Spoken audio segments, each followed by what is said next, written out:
Id-diskors tal-kap tal-Partit Nazzjonalista dwar in-nuqqas ta' pjan tal-Gvern dwar l-immigrazzjoni lejn pajjiżna huwa riflessjoni ta' dak li qed iħossu l-Maltin u l-Awċin.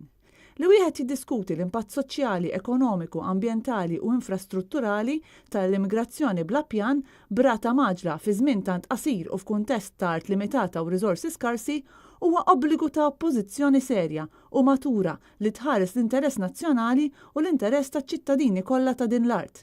F'kumment lill-Midja Barranija l-kap tal-Partit Nazzjonalista spjega l-pożizzjoni tiegħu brabta mal-immigrazzjoni regolari u saħaq li l-valur tal-ħajja u l-iktar valur għal qalb il-Partit Nazzjonalista.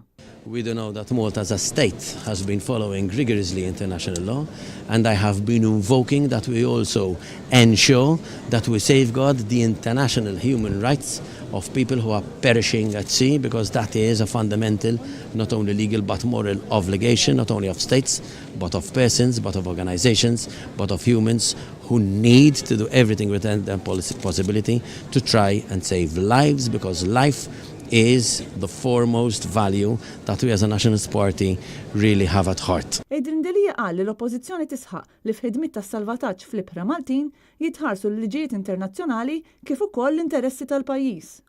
U qal li kemm il-darba ġibet l-attenzjoni tal-Gvern li mhux jagħmel biżżejjed fl-Ewropa biex il-pis tar-responsabilità tal-immigrazzjoni tkun maqsuma bejn il-pajjiżi kollha tal-Unjoni. U saħaq li mhux qed jirreferi għal qsim ta' pis għax il-ħarsin ta' ħajja mhux pis, iżda l-irfieħ tar-responsabilità. Id-Rindilija qal li l-Unjoni Ewropea għandha dmir tuża l-poter tagħha biex mhux biss issalva lil dawk li qed iħarbu minn sitwazzjonijiet ta' periklu u gwerra, imma wkoll biex tara min huma dawn il-persuni, minn xiex qed jaħarbu u biex tagħmel l-investimenti neċessarji fil-pajjiżi li qed jilqgħu fih danhom lil dawn in-nies. Intant il-Partit Nazzjonalista jiġħad bil-qawwa kollha li d-diskors tal-kap tal-Partit Nazzjonalista nhar il-Ħadd li għadda kien b'xi mod infjammatorju.